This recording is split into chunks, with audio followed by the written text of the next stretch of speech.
ವೀಕ್ಷಕರ ಜಗತ್ತಿನ ಇತಿಹಾಸವನ್ನು ಒಮ್ಮೆ ತಿರುಗಿ ಹಾಕಿ ನೋಡಿ. ಅತಿ ಹೆಚ್ಚು ಮೇಧಾವಿಗಳು, ಅತಿ ಹೆಚ್ಚು ಕ್ರಾಂತಿಕಾರಿಗಳು ಮತ್ತು ಅತಿ ಹೆಚ್ಚು ವಿವಾದಾತ್ಮಕ ವ್ಯಕ್ತಿಗಳು ಹುಟ್ಟಿರುವುದು ಇದೇ ಮಿಥುನ ರಾಶಿಯಲ್ಲಿ.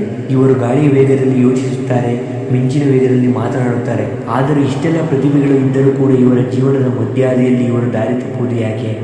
ಎಲ್ಲವೂ ಸರಿಯಾಗಿದೆ ಎನ್ನುವಾಗಲೇ ಇವರ ಬದುಕು ಅಡಿ ತಪ್ಪುವುದು ಯಾಕೆ? ವೀಕ್ಷಕರು, ಇಂದು ನಾವು ಕೇವಲ ಜ್ಯೋತಿಷ್ಯದ ಬಗ್ಗೆ ಮಾತನಾಡುತ್ತಿಲ್ಲ. ಮಿಥುನ ರಾಶಿಯವರ ಮೆದುಳಿನ ಒಳಗೆ ನಡೆಯುವ ಆ ನಿಗೂಢ ಸಂಘರ್ಷಗಳ ಬಗ್ಗೆ ಮತ್ತು ಅವರ ಸೋಲಿಗೆ ಕಾರಣವಾಗುವ ಆ 7 ಅತಿ ದೊಡ್ಡ ವೈಫಲ್ಯಗಳ ಬಗ್ಗೆ ಆಳವಾಗಿ ಸಂಶೋಧನೆ ಮಾಡಲಿದ್ದೇವೆ. ವೀಕ್ಷಕರು, ಈ ವಿಡಿಯೋ ಮುಗಿಯುವ ಹೊತ್ತಿಗೆ ನೀವು ಒಬ್ಬ ಹೊಸ ಮನುಷ್ಯನಾಗಿ ಹೊರಬರುತ್ತೀರಿ. ಸಿದ್ಧರಾಗಿ, ಇದು ಮಿಥುನ ರಾಶಿಯ ಅಸಲಿ ದರ್ಶನ. ವೀಕ್ಷಕರ, ಮಿಥುನ ರಾಶಿಯ ಸಂಕೇತ ಜೋಡಿ. ಇದು ಕೇವಲ ಒಂದು ಚಿತ್ರವಲ್ಲ, ಇದು ಇವರ ಬದುಕಿನ ಅತಿದೊಡ್ಡ ವಿಪರ್ಯಾಸ. ಇವರ ದೇಹ ಒಂದೇ ಆದರೂ ಕೂಡ ಅದರೊಳಗೆ ಇಬ್ಬರು ವ್ಯಕ್ತಿಗಳು ವಾಸವಾಗಿರುತ್ತಾರೆ. ಇದನ್ನೇ ಮನೋವಿಜ್ಞಾನದಲ್ಲಿ ಡ್ಯುಯಲ್ ಪರ್ಸನಾಲಿಟಿ ಎನ್ನಬಹುದು. ವೀಕ್ಷಕರ, ಮಿಥುನ ರಾಶಿಯವರ ಮನಸ್ಸಿನಲ್ಲಿ ಯಾವಾಗಲೂ ಒಂದು ಸಂಘರ್ಷ ನಡೆಯುತ್ತಿರುತ್ತದೆ. ಉದಾಹರಣೆಗೆ, ಒಂದು ಕಡೆ ಮನಸ್ಸು ಇವತ್ತು ಜಿಮ್ಗೆ ಹೋಗಿ ಕಷ್ಟಪಡಬೇಕು ಎಂದರೆ ಇನ್ನೊಂದು ಕಡೆ ಮನಸ್ಸು ಇನ್ನೂ ಸ್ವಲ್ಪ ಹೊತ್ತು ಮಲಗು, ನಾಳೆಯಿಂದ ನೋಡೋಣ ಎನ್ನುತ್ತದೆ. ಈ ನಿರಂತರ ಜಗಳದಿಂದಾಗಿ ಇವರು ಶಕ್ತಿಹೀನರಾಗುತ್ತಾರೆ.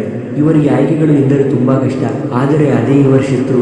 ಒಂದು ಬಟ್ಟೆ ಅಂಗಡಿಗೆ ಹೋದರೆ ಅಥವಾ ಜೀವನದ ದೊಡ್ಡ ನಿರ್ಧಾರ ಅಂದರೆ ಕೆಲಸ ಅಥವಾ ಮದುವೆ, ಈ ವಿಷಯದಲ್ಲಿ ನಿರ್ಧಾರ ತೆಗೆದುಕೊಳ್ಳುವ ಸಂದರ್ಭ ಬಂದರೆ ಇವರು 10 ಬಾರಿ ಮನಸ್ಸು ಬದಲಾಯಿಸುತ್ತಾರೆ. ಈ ಸ್ವಭಾವದಿಂದಾಗಿ ಎದುರಿದ್ದವರಿಗೆ ಇವರ ಮೇಲೆ ನಂಬಿಕೆ ಕಡಿಮೆಯಾಗುತ್ತದೆ. ವೀಕ್ಷಕರೇ, ಮಿಥುನ ರಾಶಿಯವರು ಒಬ್ಬೊಬ್ಬರ ಮುಂದೆ ಒಂದೊಂದು ರೀತಿ ಇರುತ್ತಾರೆ. ಇದು ಮೋಸವಲ್ಲ, ಬದಲಾಗಿ ಪರಿಸ್ಥಿತಿಗೆ ತಕ್ಕಂತೆ ಬದಲಾಗುವ ಇವರ ಗುಣ. ಆದರೆ ಈ ಪ್ರಕ್ರಿಯೆಯಲ್ಲಿ ಇವರು ತಮ್ಮ ಅಸಲಿ ಅಸ್ತಿತ್ವವನ್ನೇ ಮರೆತು ಬಿಡುತ್ತಾರೆ. ಜೀವನದ ಅರ್ಧಾದಿ ಕಳೆದ ಮೇಲೆ ನಾನು ಯಾರು, ನನಗೇನು ಬೇಕು ಎಂಬ ಪ್ರಶ್ನೆ ಕಾಡತೊಡಗುತ್ತದೆ. ಇದೇ ಇವರ ಸೋಲಿಗೆ ಅಡಿಪಾಯ. ವೀಕ್ಷಕರೇ, ಮಿಥುನ ರಾಶಿಯ ಅಧಿಪತಿ ಬುಧ. ಬುಧ ಅಂದರೆ ಜ್ಞಾನ, ಮಾತು ಮತ್ತು ವ್ಯಾಪಾರ.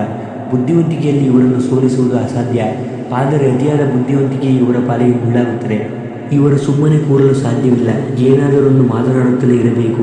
ಈ ಹಾದಿಯಲ್ಲಿ ಇವರು ಸತ್ಯಕ್ಕಿಂತ ಹೆಚ್ಚಾಗಿ ಮಸಾಲೆ ಬೆರೆಸಿ ಮಾತನಾಡಲು ಶುರು ಮಾಡುತ್ತಾರೆ. ಇದರಿಂದ ಸುಳ್ಳುಗಾರರು ಎಂಬ ಪಟ್ಟ ಇವರಿಗೆ ಸಿಗುತ್ತದೆ.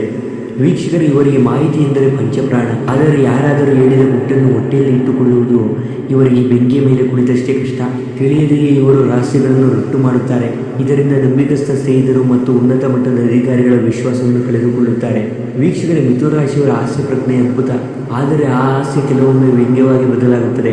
ಎದುರಿದ್ದವರ ದೌರ್ಬಲ್ಯವನ್ನು ತಮಾಷೆ ಮಾಡುವುದರಲ್ಲಿ ಇವರು ಅರಿಯದಂತೆ ಆನಂದ ಪಡುತ್ತಾರೆ. ಇದು ಅವರ ಸುತ್ತಮುತ್ತಲಿನವರಲ್ಲಿ ದ್ವೇಷವನ್ನು ಹುಟ್ಟುಹಾಕುತ್ತದೆ.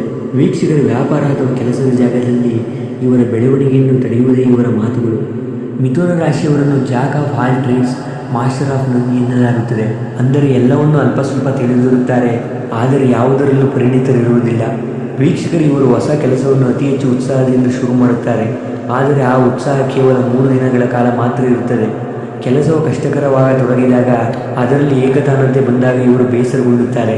ತಕ್ಷಣವೇ ಆ ಕೆಲಸವನ್ನು ಅರ್ಧಕ್ಕೆ ಬಿಟ್ಟು ಮತ್ತೊಂದು ಹೊಸ ಕೆಲಸದ ಹಿಂದೆ ಹೋಗುತ್ತಾರೆ. ವೀಕ್ಷಕರು, ಇವರ ಮನಸ್ಸು ಒಂದು ಹಕ್ಕಿಯಂತೆ ಒಂದು ಕೊಂಬೆಯಿಂದ ಮತ್ತೊಂದು ಕೊಂಬೆಗೆ ಹಾರುತ್ತಲೇ ಇರುತ್ತದೆ. ಜಗತ್ತಿನ ಅತಿದೊಡ್ಡ ಯಶಸ್ಸುಗಳು ಸಿಗುವುದು ತಾಳ್ಮೆ ಮತ್ತು ಸ್ಥಿರತೆಯಿಂದ.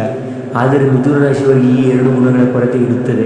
ಮಿಥುನ ರಾಶಿಯವರಿಗೆ ಒಂದೇ ಸಮಯದಲ್ಲಿ ಫೋನ್ ನೋಡುವುದು, ಕೆಲಸ ಮಾಡುವುದು ಮತ್ತು ಹಾಡು ಕೇಳುವುದು ಇವರಿಗೆ ಇಷ್ಟ. ಆದರೆ ಸಂಶೋಧನೆಗಳ ಪ್ರಕಾರ ಹೀಗೆ ಮಾಡುವುದರಿಂದ ಕೆಲಸದ ಗುಣಮಟ್ಟ ಹಾಳಾಗುತ್ತದೆ. ಮಿಥುನ ರಾಶಿಯವರ ಜೀವನದ ಪ್ರತಿ ಹಂತದಲ್ಲೂ 100% ಶ್ರಮ ಹಾಕದೆ ಕೇವಲ 50% ಶ್ರಮ ಹಾಕುವುದರಿಂದಲೇ ದೊಡ್ಡ ಮಟ್ಟದ ಗೆಲುವು ಇವರಿಂದ ದೂರ ಉಳಿಯುತ್ತಿದೆ. ವೀಕ್ಷಕರು, ಮಿಥುನ ರಾಶಿಯವರ ಹೃದಯ ಮತ್ತು ಮಿದುಳಿನ ನಡುವೆ ದೊಡ್ಡ ಕಂದಕವಿರುತ್ತದೆ. ಸಂಬಂಧಗಳಲ್ಲಿ ಇವರು ಅನುಭವಿಸುವ ಸೋಲುಗಳು ಅತ್ಯಂತ ನೋವಿನಿಂದ ಕೂಡಿದ್ದವು. ಯಾರಾದರೂ ತಮ್ಮ ನೋವನ್ನು ಇವರ ಮುಂದೆ ತೋಡಿಕೊಂಡಾಗ ಇವರು ಅವರನ್ನು ಅಪ್ಪಿ ಸಮಾಧಾನ ಮಾಡುವ ಬದಲು ಸಲಹೆ ಕೊಡಲು ಶುರು ಮಾಡುತ್ತಾರೆ. ನೀನು ಯಾಕೆ ಹೇಳುತ್ತಿದ್ದೀಯಾ, ಇದರಿಂದ ನಿನಗೆ ಲಾಭವೇನು ಎಂದು ಲಾಜಿ ಹುಡುಕುತ್ತಾರೆ. ಇದು ಪ್ರೀತಿ ಪಾತ್ರರಿಗೆ ಇವರು ಅಹಂಕಾರಿ ಅಥವಾ ಭಾವನೆಗಳಿಲ್ಲದವರು ಎಂದು ಅನಿಸುವಂತೆ ಮಾಡುತ್ತದೆ. ವೀಕ್ಷಕರು, ಇವರಿಗೆ ಸ್ವಾತಂತ್ರ್ಯ ಅಂದರೆ ತುಂಬ ಇಷ್ಟ. ಯಾರಾದರೂ ಇವರನ್ನು ಕಟ್ಟಿಹಾಕುತ್ತಿದ್ದಾರೆ ಅಥವಾ ಪ್ರಶ್ನೆ ಮಾಡುತ್ತಿದ್ದಾರೆ ಎಂದು ಅನಿಸಿದರೆ ಸಾಕು, ಅಲ್ಲಿಂದ ಓಡಿ ಹೋಗುತ್ತಾರೆ. ಇದೇ ಕಾರಣಕ್ಕೆ ಇವರ ಪ್ರೇಮ ಜೀವನದಲ್ಲಿ ಸ್ಥಿರತೆ ಇರುವುದಿಲ್ಲ. ತನ್ನ ಸಂಗಾತಿ ಅಥವಾ ಸ್ನೇಹಿತರನ್ನು ಬೇರೆಯವರ ಜೊತೆಗೆ ಹೋಲಿಕೆ ಮಾಡುವುದು ಇವರ ಕೆಟ್ಟ ಅಭ್ಯಾಸ.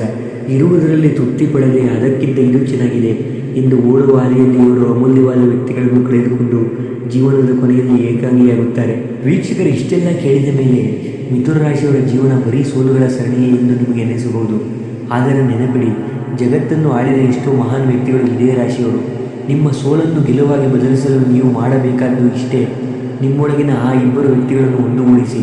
ನಿಮ್ಮ ಬುದ್ಧಿವಂತಿಕೆಯನ್ನು 10 ಕಡೆ ಹೆಚ್ಚುವ ಬದಲು ಲೇಸರ್ ಕಿರಣದಂತೆ ಒಂದು ಗುರಿಯ ಮೇಲೆ ಕೇಂದ್ರೀಕರಿಸಿ. ವೀಕ್ಷಕರೇ, ಮಾತನಾಡುವ ಮುನ್ನ ಈ ಮಾತನ್ನು ಅಗತ್ಯವೇ ಎಂದು ಯೋಚಿಸಿ. ನೆನಪಿಡಿ, ಗಾಳಿ ಎಲ್ಲೆಡೆ ಇರುತ್ತದೆ, ಆದರೆ ಅದಕ್ಕೆ ಶಕ್ತಿ ಸಿಗುವುದು ಅದು ಚಂಡಮಾರುತವಾಗಿ ಒಂದೇ ದಿಕ್ಕಿನಲ್ಲಿ ಬೀಸಿದಾಗ ಮಾತ್ರ. ನಿಮ್ಮ ಮನಸ್ಸನ್ನು ಆ ಚಂಡಮಾರುತದಂತೆ ಶಕ್ತಿಯುತವಾಗಿಸಿ. ಮಿಥುನ ರಾಶಿಯವರಾದ ನೀವು ಜಗತ್ತನ್ನೇ ಬದಲಿಸಬಲ್ಲಿರಿ. ಮೊದಲು ನಿಮ್ಮ ಚಂಚಲತೆಯನ್ನು ಗೆಲ್ಲಿ.